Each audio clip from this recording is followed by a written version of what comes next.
Hi,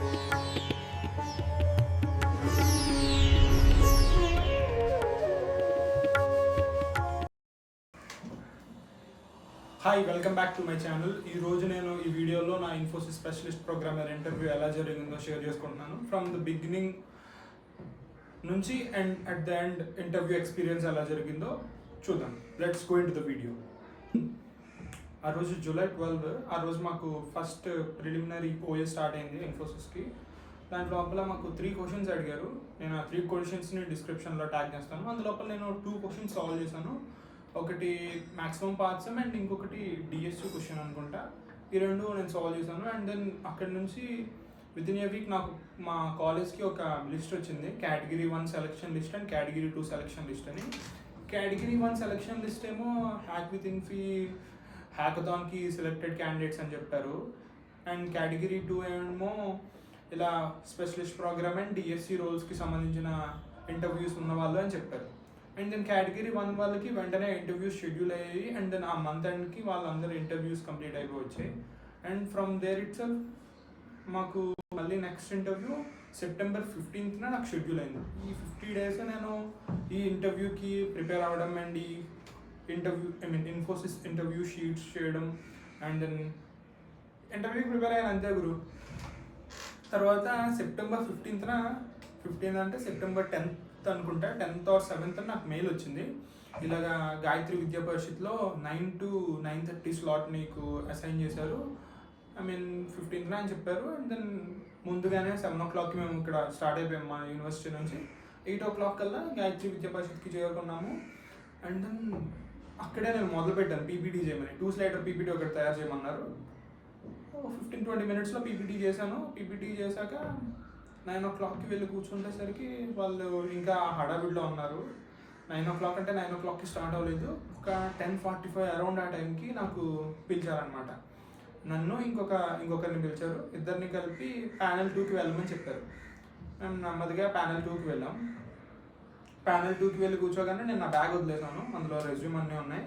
నేను exam start చేసేసరికి ఆయన రెజ్యూమ్ అడిగారు ఇంటర్వ్యూయర్. నాకు రెజ్యూమ్ లేదంటే రెజ్యూమ్ వెళ్ళి తెచ్చుకొని రెజ్యూమ్ ఇచ్చేసాను. అండ్ దెన్ అక్కడితో ఎగ్జామ్ స్టార్ట్ అయింది. ఫస్ట్ కోడింగ్ అసెస్మెంట్ చేయాలి. కోడింగ్ అసెస్మెంట్ చేశాక తర్వాత వాళ్ళు ఇంటర్వ్యూ తీసుకుంటారు. క్వశ్చన్ అయినా అవ్వకుండా తీసుకుంటారు. అండ్ దెన్ అక్కడ నుంచి ఇన్ఫోసిస్ వాళ్ళ వింగ్స్ మ్యాన్ పోర్టల్లోనే క్వశ్చన్ వచ్చింది. ఫస్ట్ క్వశ్చన్ చూశాను. ఫస్ట్ క్వశ్చన్ అసలేం అర్థం కాలేదు. ఫస్ట్ 10 minutes వేస్ట్ అయిపోయింది. సంథింగ్ లైక్ అదొక గ్రాఫ్ క్వశ్చన్ అనుకుంటా. తీసుకున్నాను, పేపర్ అండ్ పెన్సిల్ తీసుకొని మొత్తం అంతా రాయడానికి ట్రై చేశాను. టెస్ట్ కేసెస్ అన్ని డీబగ్ చేశాను. ఇది ఎప్పటికీ రావట్లేదని నెక్స్ట్ క్వశ్చన్ కూడా చూశాను. మా ఫ్రెండ్ చెప్పాడు సెకండ్ క్వశ్చన్ ఖచ్చితంగా చూడమని. ఓకే, సెకండ్ క్వశ్చన్ చూడగానే కొంచెం రిలాక్స్ అయ్యాను.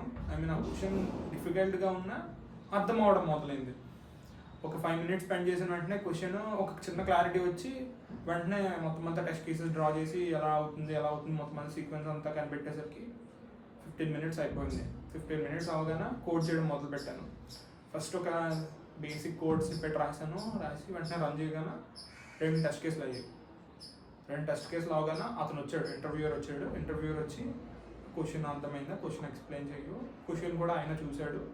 నేను క్వశ్చన్ అంతా ఎక్స్ప్లెయిన్ చేశాను. వెంటనే ఆయన క్లారిటీ వచ్చింది. ఓకే, ఈ క్యాండిడేట్కి క్వశ్చన్ అర్థమైంది. అందుకని ఆయన వెళ్ళిపోయాడు అక్కడ నుంచి. 20 minutes అయింది. అక్కడ నుంచి ట్రై చేస్తూనే ఉన్నా క్వశ్చన్. ఎంత చేసినా రావట్లేదు. మొత్తం అంతా డీబగ్ చేసుకొని మొదటి నుంచి చివరి వరకు అంతా మొదటి నుంచి చివరి వరకు చేస్తూనే ఉన్నాను. అట్ ద ఎండ్ 40 minutes అయిపోయింది. ఒకసారి ట్రై చేయగానే 6 టెస్ట్ కేసులు అయ్యాయి.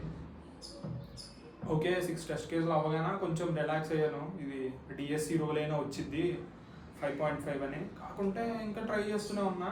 45 minutes అయిపోయింది. వెంటనే ఇంటర్వ్యూ చేసి సబ్మిట్ చేసే question let's wrap this up అని చెప్పారు. నేను కూడా అయోమయంగా సబ్మిట్ చేసేద్దాంలే అని ఆలోచించే టైంలో ఇంటర్వ్యూయర్ లాస్ట్ రౌండ్లో తిరుగుతున్నాడు అటు ఇటు. వెనకట్లే ఉన్నాడు ఇంటర్వ్యూ క్వశ్చన్ చేస్తున్నంతసేపు. వాడి దగ్గర నా దగ్గర చూస్తున్నాడు. ఇలా నా దగ్గరకు వచ్చాడు ఇంటర్వ్యూయర్. నేను ఏంచి sir could you please help me with debugging this lines అని అనగానే ఆయన కూడా అలా కొంచెం వంగి చూశాడు, క్వశ్చన్ చూశాడు. ఆయన ఒక ఫర్ లూప్ని ఐడెంటిఫై చేసి ఏదో అన్నాడు సంథింగ్. నేను వెంటనే అది 0 నుంచి స్టార్ట్ చేశాను. ఆ లోపు 1 నుంచి మార్చగానే క్వశ్చన్ అయిపోయాయి. మొత్తం 9 టెస్ట్ కేసులు కంప్లీట్ అయిపోయి అంతే. ఆయన నుంచి ఫినిష్ చేసేయని చెప్పాడు. ఓకే, నేను నుంచి సబ్మిట్ చేసామన్నాడు. సబ్మిట్ చేశాను. సబ్మిట్ చేశాక 9 క్వశ్చన్స్ ఓకే. వెంటనే ఆయన నుంచి టెస్ట్ కేసెస్ రన్ అవ్వడం and then 9 test cases pass అవ్వడం, 2 ఫొటోస్ తీసుకొని వెళ్ళిపోమన్నాడు. క్లోజ్ చేసి బయటకు వచ్చాను. అదన్నీ గ్లాస్ ప్యానల్స్. బయట కూర్చొని ఉన్నాను నేను. లోపల ఇంకో క్యాండిడేట్కి ఇంటర్వ్యూయర్కి కాన్వర్జేషన్ నడుస్తుంది. వాళ్ళు మాట్లాడుకుంటున్నారు. 15 minutes గ్యాప్ వచ్చింది. వాళ్ళిద్దరు లోపల ఇంటర్వ్యూ చేశారు. వాడికి ఇంటర్వ్యూ అయిపోయింది ఆ క్యాండిడేట్కి. తర్వాత నెక్స్ట్ నేను డోర్ తీస్తున్నప్పుడు అడిగాను ఎలా ఉందంటే, బ్రో పర్లేదు అన్నాడు. లోనికి వెళ్ళి కూర్చున్నాను. ఆయనకి ముందే రెజ్యూమ్ ఇచ్చేసాను కదా.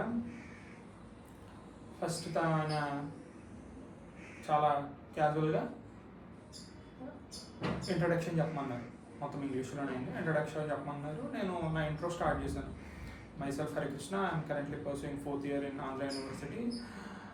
నేను ఇలా ఫుల్ స్టాక్ చేస్తాను అని చెప్పే లోపల ఆయన వెంటనే నా రెజ్యూమ్ లోపల డిఫరెంట్ టెక్ స్టాక్స్ ఉండడంతో, మర్న్ అండ్ ఫ్లటర్ అని డిఫరెంట్ ఉండడంతో ఆయన అసలు ఈ ఫుల్ స్టాక్ ఏంటి అని డైరెక్ట్గా క్వశ్చన్ చేశాను. నేను వెంటనే ఇలా నేను చేస్తాను, అవి చేస్తాను, ఆయన ఫ్లటర్ చేస్తాను, మర్న్ చేస్తాను అని చెప్పి కొత్త ఫ్రేమ్వర్క్స్ చేస్తాను అని చెప్పుకుంటూ వచ్చాను.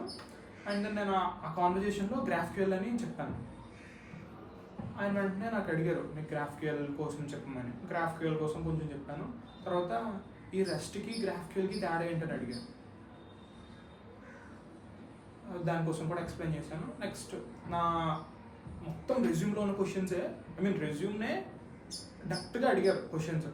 నెక్స్ట్ డాకర్ అంటే ఏంటి, డాకర్కి విర్చువల్ మిషన్కి తేడా ఏంటి, ఈ కంటైనర్స్ కోసం ఏంటి, దానికోసం కొంచెం డెప్త్గా వెళ్ళి అడిగారు. తర్వాత రెడీస్ పబ్లిషర్ సబ్స్క్రైబర్ మోడల్ అంటే ఏంటి, నేను నా రెజ్యూమ్లో మెన్షన్ చేయడం వల్ల ఇవన్నీ నాకు అడిగారు. వీటన్నిటిని నేను కాన్ఫిడెంట్గా ఆన్సర్ చేశాను. అండ్ దెన్ నెక్స్ట్ నేను నా ప్రాజెక్ట్స్ లోపల ర్యాగ్ పైప్లైన్ లాంగ్చెయిన్ ప్రాజెక్ట్ ఒకటి ఇంక్లూడ్ చేశాను. అండ్ దానికోసం అడిగారు మళ్ళీ దాన్ని ఎలా చేసాము అని. తర్వాత ఆయన ల్యాంగ్ గ్రాఫ్ అంటే ఏంటని అడిగారు. నాకు తెలియదు ల్యాంగ్ గ్రాఫ్ అంటే ఏంటో, నేను తెలియదు అని చెప్పేసాను. వెంటనే ఆయన పెన్సిల్ అండ్ పేపర్ తీసుకొని ఎక్స్ప్లెయిన్ చేయడం మొదలుపెట్టారు ల్యాంగ్ గ్రాఫ్ అంటే ఏంటో. నాకు అర్థమైంది.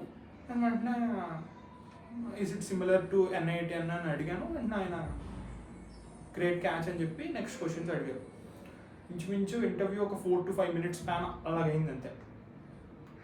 నా ఇంటర్న్షిప్, ఇంట్రో అండ్ దెన్ ప్రాజెక్ట్స్లో క్వశ్చన్స్ అడిగారు. అయిపోయింది. ఇంటర్వ్యూ అయిపోయింది. నువ్వు నీ ఫీడ్బ్యాక్ క్వశ్చన్ అడుగుతావని ఆయన నన్నే అడిగారు. నేనేంచి ఇక్కడ ఫీడ్బ్యాక్ క్వశ్చన్ అడగకన్నా మిషన్ లెర్నింగ్ చేస్తే బెటరా, జెన్ఏఐ చేస్తే బెటరా అని అడిగా.